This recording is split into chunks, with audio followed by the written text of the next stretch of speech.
and welcome you all to this live session.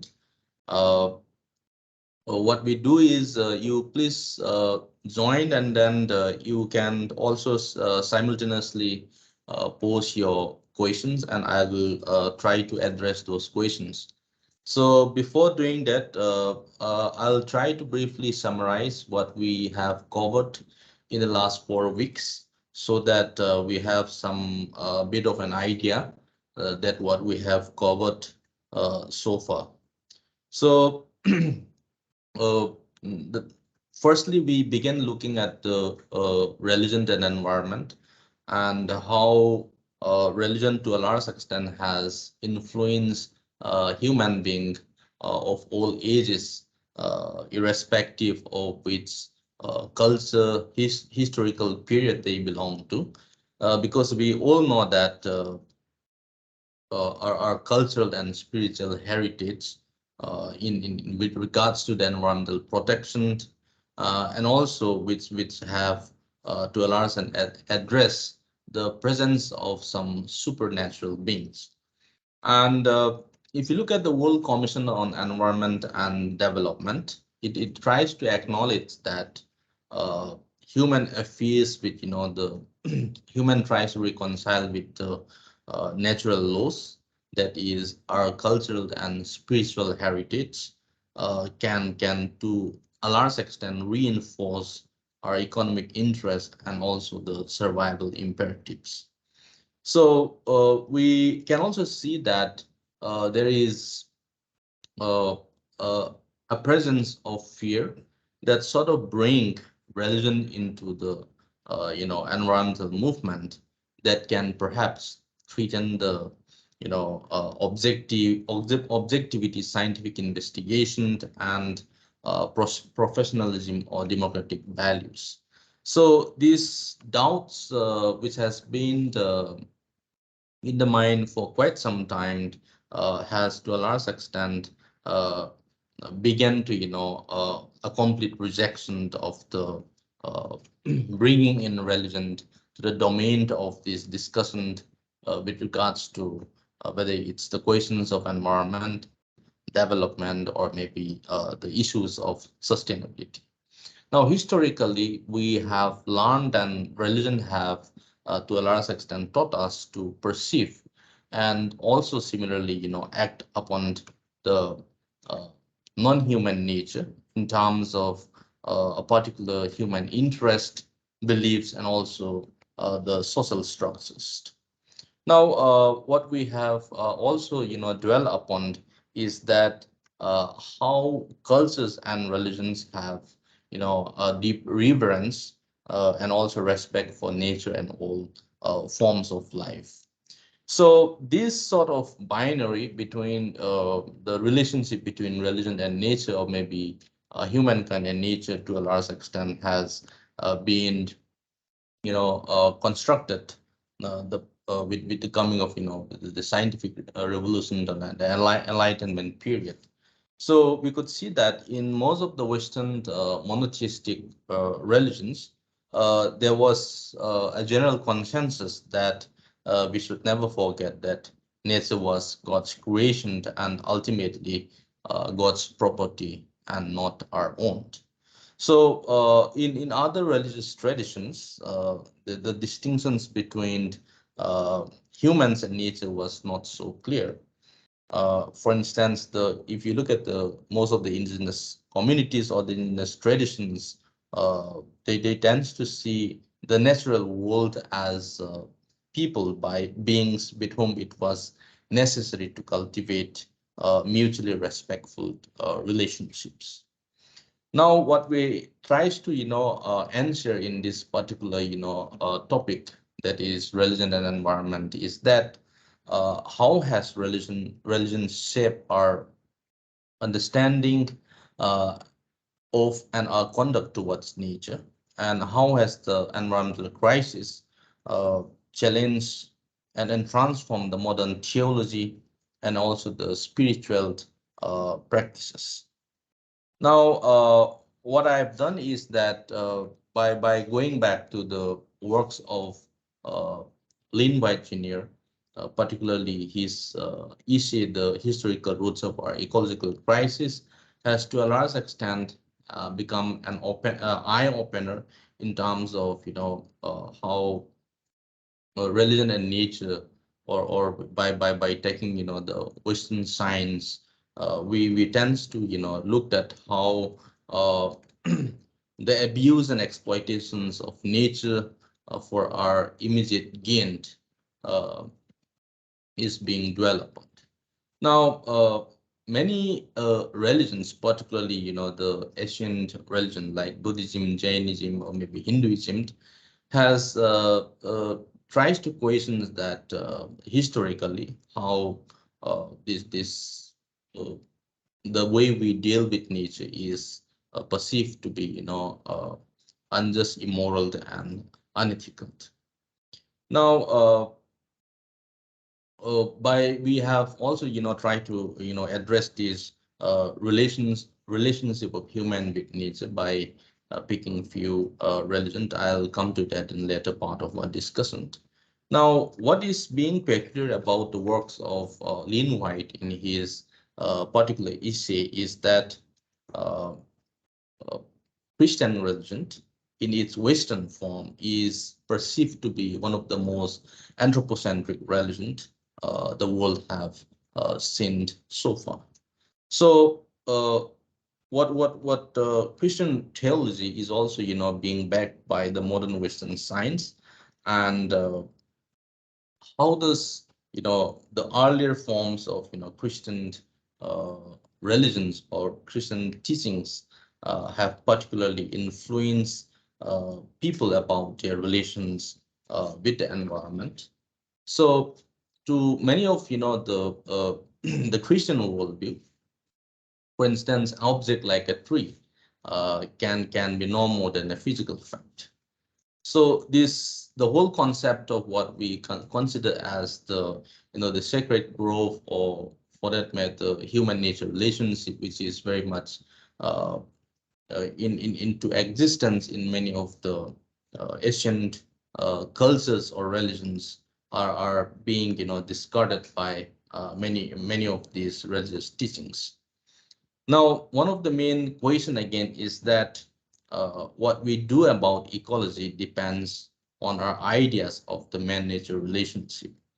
Now, how does these ideas being set up? For instance, from the uh, Western science perspective, which of course tries to tincture with the orthodox Christian arrogance toward nature, that no solution for our ecological crisis can be expected from them alone.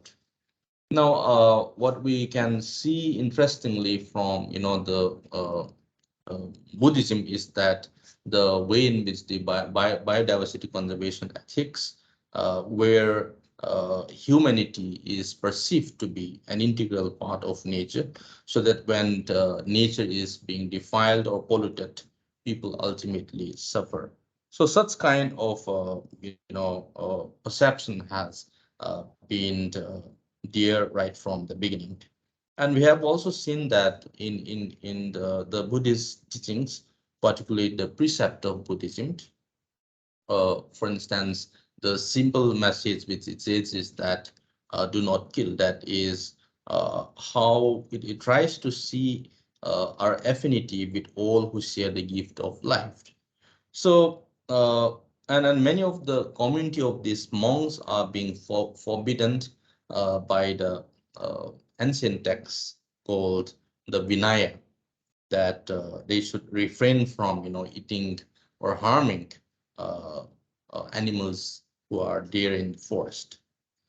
Now, the Buddha himself also taught his disciples to communicate to animals their wishes for peace and happiness. So, therefore, Buddha has set down rules forbidding his disciples to not to contaminate water resources, and then they were being dissuaded to, pollute and harm nature. Now, similarly, in a different note, if you look at the Hinduism and nature conservation, the Hindu religious literature, beginning from the Vedas to the contemporary theories, uh, tends to engage into looking at the discussion of the natural world through a systematic approach to, for instance, five elements. That is, by looking into the uh, material reality in terms of its manifestation through, for example, art, which is called the Prithvi, and water, uh, the fire, and air and space. So these elements happens to find mention or not only in the earliest India's oral texts, particularly the Rig Veda, but also it plays a prominent role in the later philosophical systems. So Hindu traditional worldview, in some sense, tries to postulate the idea that it is nothing but an extension of the body and mind, and then the body and mind reflect and contain the world. So it also talks about the sanctity of life, that is the idea of divine being as one underlying power of unity that is beautifully depicted. So we could also see, the prevalence of, doctrine of ahimsa or non-violence, to which many of us, very much uh, synonymize this particular term non-violence with none other than uh, Mahatma Gandhi. So the Hindu belief also in the cycle of birth and rebirth, that where a person may come back as an animal or a bird, gives this species not only respect but also reverence. So this provide a solid foundation for the doctrine of ahimsa, that is non-violence against animals and human beings alike. So going back to where we begin, that is the ecological crisis pertaining to the Judeo-Christian religion, which has been posited by Lynn White Jr. White argues that our Western Christian worldview supports and encourages the exploitation of nature.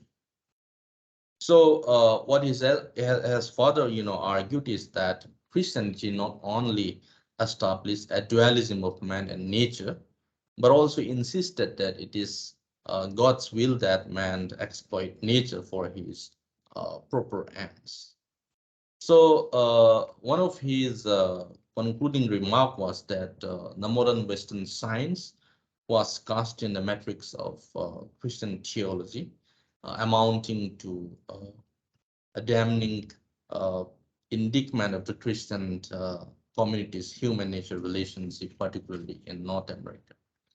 So one could see that the way in which Christian religion has been portrayed as one of the, predominant, uh, you know, characterized in Christianity to have, uh, provided an unmistakable link between the rise of science through Judeo-Christian traditions in the way back in the Middle Ages.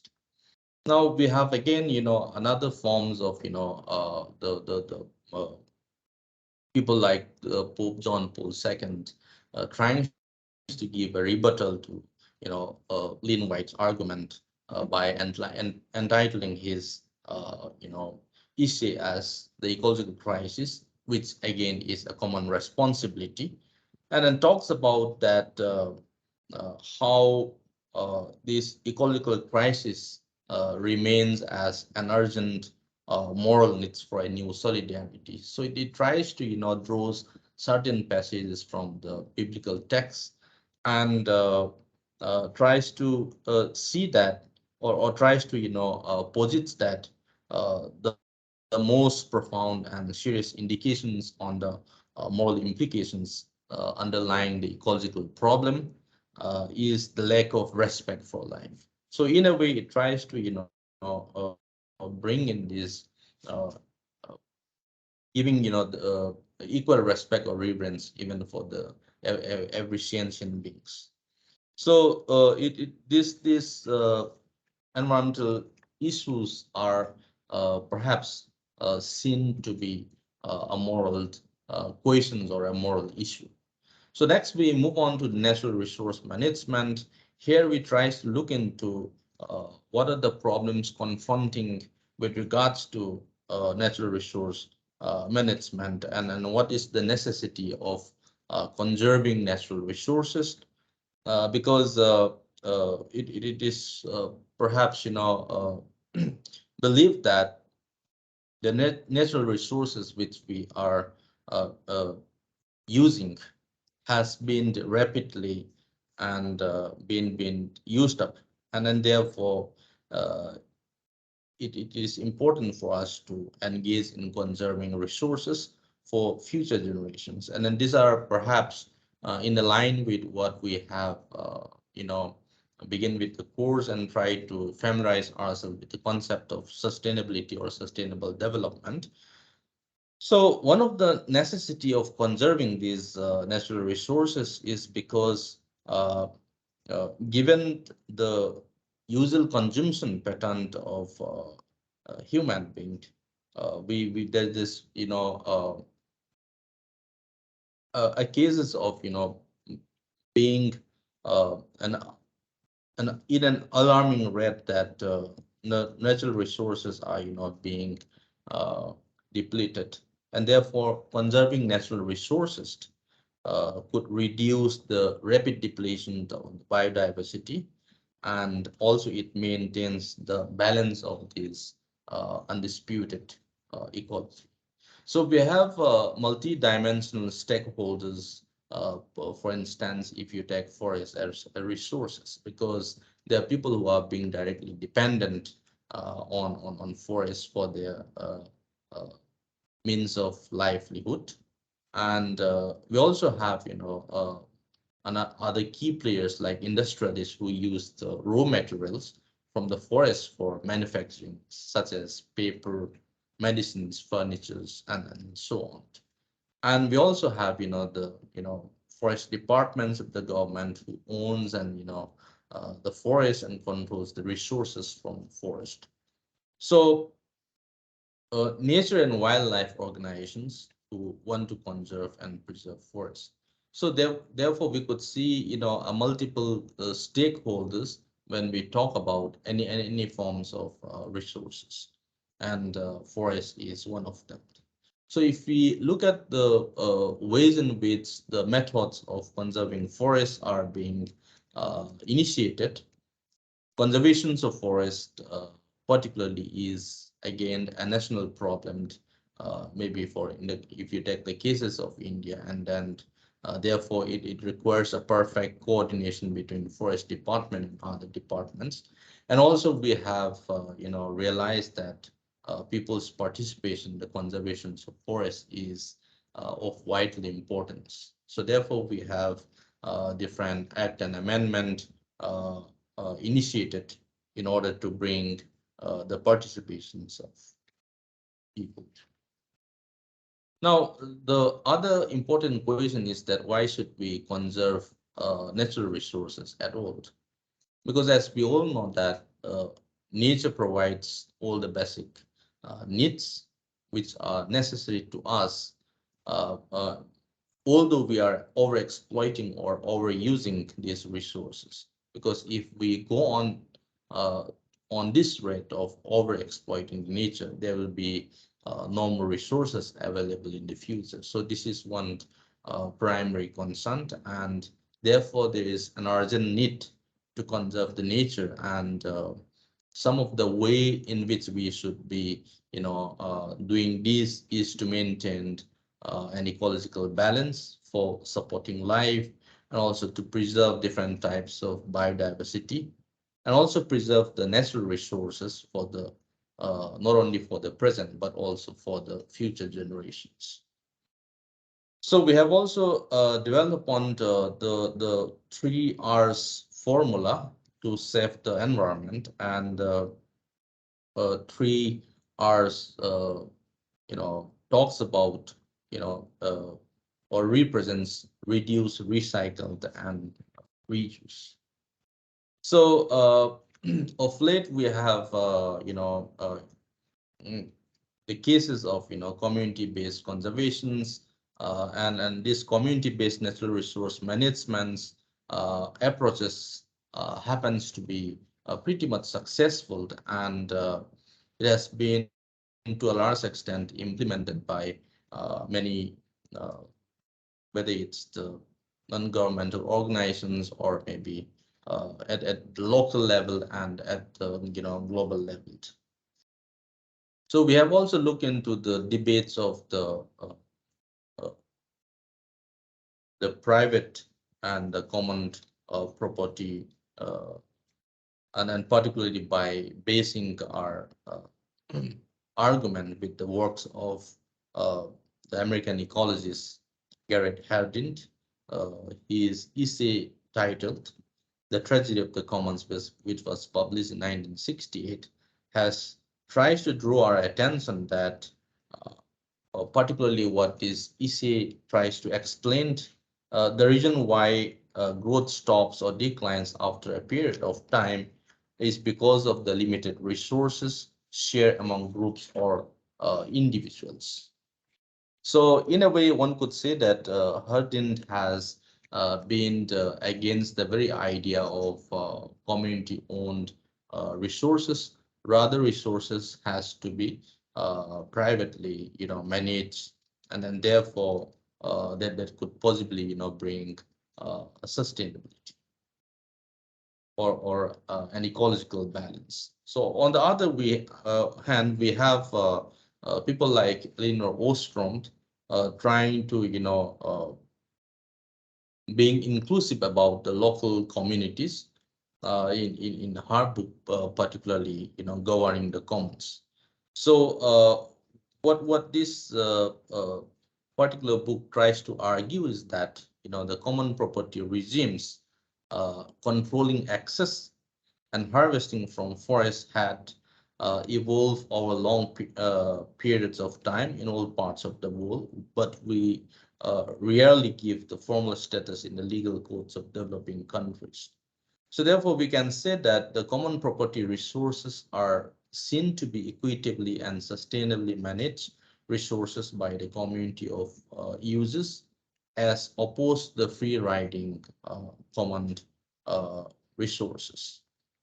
So if we are to take forest as a common property, now we could see that forest plays a significant role in the livelihood of the rural or the marginalized communities in the context of competing claims from multiple parties. And therefore, the community-based governance in forest or the common property arrangement are far more common in the developing rather than the developed world. So therefore, scholars who have been extensively working on these forest-based commons attempts to address concerns about equity and livelihoods, and also the questions of sustainable forest management. So therefore, a number of these scholars who have been working on these areas questions the extent to which the existence of the non-wood forest products can be important in alleviating poverty, and then which are typically a form of safety net that is relevant mostly to the really poor. So therefore, one could see that the decline in these common pool resources is a concern, and uh, we have also seen the privatized and encroachment as well as the appropriations of resources by the stately development or maybe in terms of establishing infrastructure, and then which have been the main processes uh, taking resources out of the common use. So we have also dwelled upon the taking the case of livelihood, forest, and conservation, and also the debates of gender, forest, and livelihood. Then we move on to the conservation-induced displacement by familiarizing ourselves with the very concept of displacement, the debate which revolve around development and displacement, and also by taking the case of the tiger reserve of Sariska.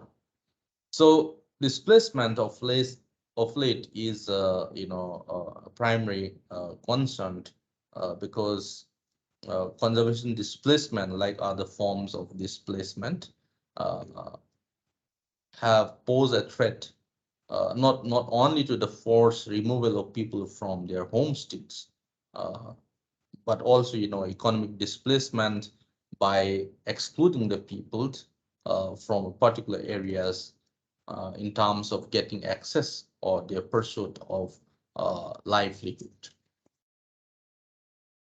So we had also at length look into this very concept of nature conservation, and uh, and then we have taken the case study of uh, the Van Gun Van Guzers of the Sariska Tiger Reserve, and how a community-based approach is being suggestive, and the issues of displacement and how the people concerns are being affected by this particular conservation policies and programs. We have also dwelled upon the uh, issues of mining development and indigenous people, that how the indigenous peoples are being affected by mining induced displacement. So some of the impact of mining which we have looked at by taking the case of states like Jharkhand and Odisha, that it poses a problem like land degradations, water and air pollution, and marginalization, uh, and food insecurity, and also social and cultural risk. So for quite some time in the past few decades, we have witnessed that the exploitations of these mineral resources, whether it's on the surface or the underground, there's a large scale mining operations going on in uh, different parts of India, and then which have affected the resources. So who are again the victims of development? Because there are large scale exploitations of these natural resources, and through this it has adversely affected the indigenous people, particularly as I mentioned, the states of Jharkhand and Odisha. So they are being dispossessed of their not just their livelihood or maybe homestead, but also their political autonomy. And we could see a new type of internal colonialism which are being unleashed. So one can say that the cases of uh, the Vedanta Alumina Limited and Orissa Mining Corporations, where they have signed an MOU, and we also know that these the Niamgiri Hills, which are being mined, is home to Dongria Kond, and there are critical concerns over mining and the impact of mining on the Niamgiri. And one could actually see that uh, the Niamgiri case is perhaps one of the most uh, infamous industrial projects which plagued the land-related conflicts in modern India. So we could see resistance from the Adivasi community in different states, and which has been going on for quite some time now, and the anti-mining agitations also possibly help or tries to come up with different kinds of changes in policies, particularly from the government side. Now we have also looked into the hydropower projects, dams development and resistance by taking up discussing a few cases, particularly from the Northeast India. So hydropower, which is perceived to be an important source for fulfilling the the domestic energy needs, and the Northeast region particularly has been perceived to be and untapped potentials, or for that matter, as a resource frontier. So in its attempt to capitalize on the hydropower potentials of the region, dam constructions has been vigorously taken up by the both the center and the state, different state governments. So one of the major arguments for building these large dams projects in Northeast is that there is a relatively small displacement of people on account of its low density of population as compared to other parts of the country. However, the picture at the ground reality speaks very much different.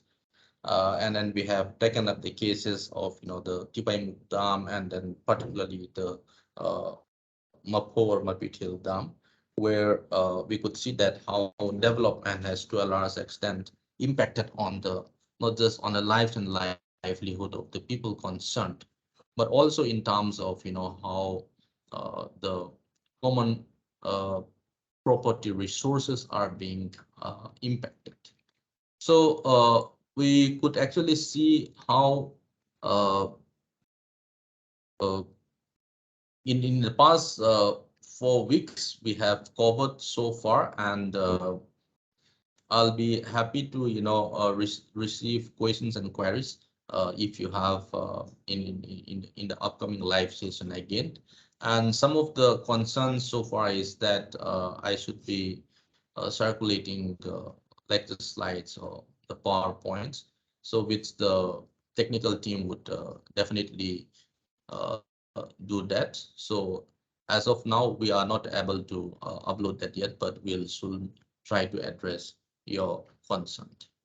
Thank you so much, and I look forward you all to the final live session coming up soon.